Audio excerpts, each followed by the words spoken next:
Namaskaram. Today's our learning topic is present perfect continuous tense. Present perfect continuous tense అనేటువంటిది ఈరోజు మనం నేర్చుకునేటువంటి grammar topic. So present perfect continuous is the fourth kind of structure in present tense. Present tense లో ఇది నాలుగవ వాక్య ప్రయోగం. Simple present tense, present continuous tense, present perfect tense, present perfect continuous tense. Simple present tense అని అలవాటు చెప్పడము, నిత్య సత్యాలు చెప్పడము, స్టోరీ నేరేషన్స్ ఇవి జరగడానికి ఇవి చెప్తాం. ప్రజెంట్ కంటిన్యూస్ టెన్స్ నీ కళ్ళ ముందు జరిగేవి చెప్తాం. Present perfect tense just completed actions చెప్తాం. ప్రజెంట్ పర్ఫెక్ట్ కంటిన్యూస్ టెన్స్ ఇది ఎలా చెప్పాలో డేటా ఏం చేస్తాం చూద్దాం. ప్రజెంట్ పర్ఫెక్ట్ కంటిన్యూస్ టెన్స్ ఎలా రాయాలి? సబ్జెక్టు ప్లస్ హ్యాజ్ లేదా హ్యావ్ ప్లస్ బీన్ ప్లస్ ఇంగ్ రూపము, దీన్నే ప్రజెంట్ పార్టిసిపుల్ అని కూడా అనొచ్చు, ప్లస్ ఏదైనా. Once again subject plus has కానీ హ్యావ్ కానీ ప్లస్ బీన్ ప్లస్ వెర్బ్ యొక్క ఇంగ్ రూపం, దీన్ని ప్రజెంట్ పార్టిసిపుల్ అని కూడా అంటారు, ప్లస్ ఏదైనా అనొచ్చు. నేను గతంలో చెప్పుకున్నాను, హ్యాజ్ ఎక్కడ ఉపయోగిస్తావు, హ్యావ్ ఎక్కడ ఉపయోగిస్తావు. హ్యాజ్ అన్ని ఏకవచనాలలో హ్యాజే ఉపయోగించాలా. ఐ యు లకు మాత్రము హ్యావ్ ఉపయోగించండి, మిగిలిన అన్ని బహువచనాలకు హ్యావ్ ఉపయోగించాలి. అంటే అన్ని ఏకవచనాలకు హ్యాజ్ ఉపయోగించండి, ఐ యు మరియు అన్ని బహువచనాలకు హ్యావ్ ఉపయోగించండి.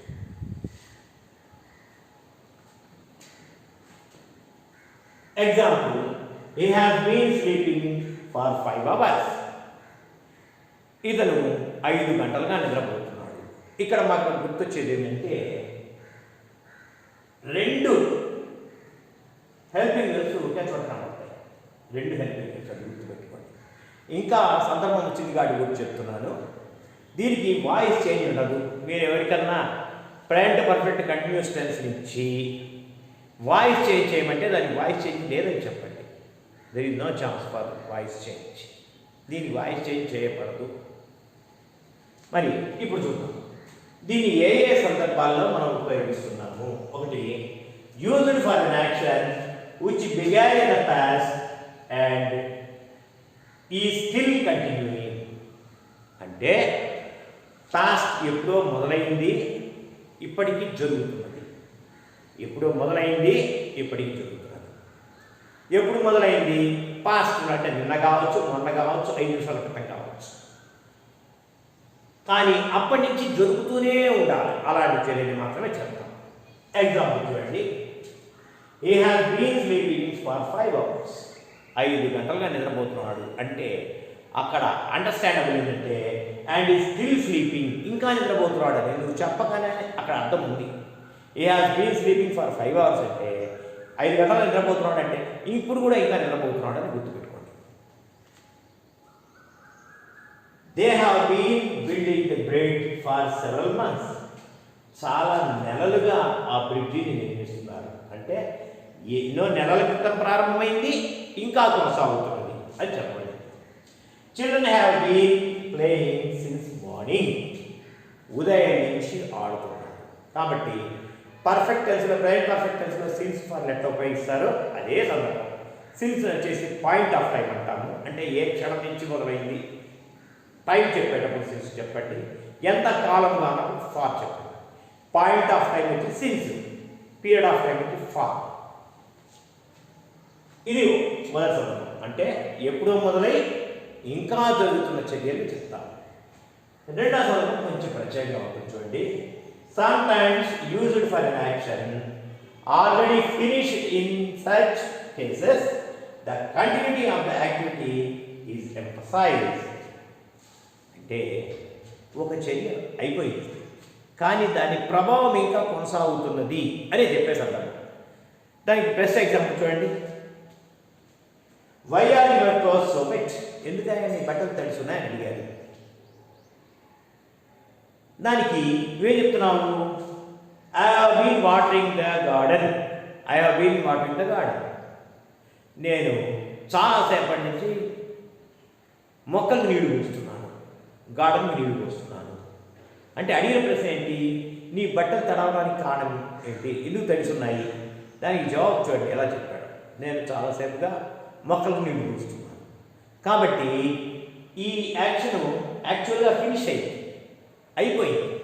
నువ్వు మాట్లాడేటప్పటికి అడిగేటప్పటికి నువ్వు నీళ్లు పట్టడం లే, కానీ నీ బట్టలు తడిసున్నాయి చూచి అడిగారు. నువ్వు ఆ నీళ్లు పడుతుంటే అసలు అడగరుగా. కాబట్టి నీ బట్టలు ఎందుకు తడిస్తున్నాయి అని అడిగాడు అంటే అర్థము నేను ఇప్పటిదాకా మొక్కలకు నీళ్లు పడుతున్నాను జవాబు చెప్పాను. అంటే దాని ఫలితం ఏంటంటే మొక్కలకు నీళ్లు పట్టడం ద్వారా నా బట్టలు తడిశాయి.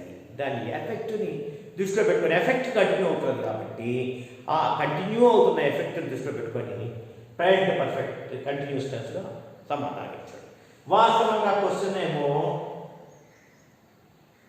ప్రజెంట్ టెన్స్లో ఉంది, సమాధానం ఏమో ప్రజెంట్ పర్ఫెక్ట్ కంటిన్యూస్ టెన్స్లో.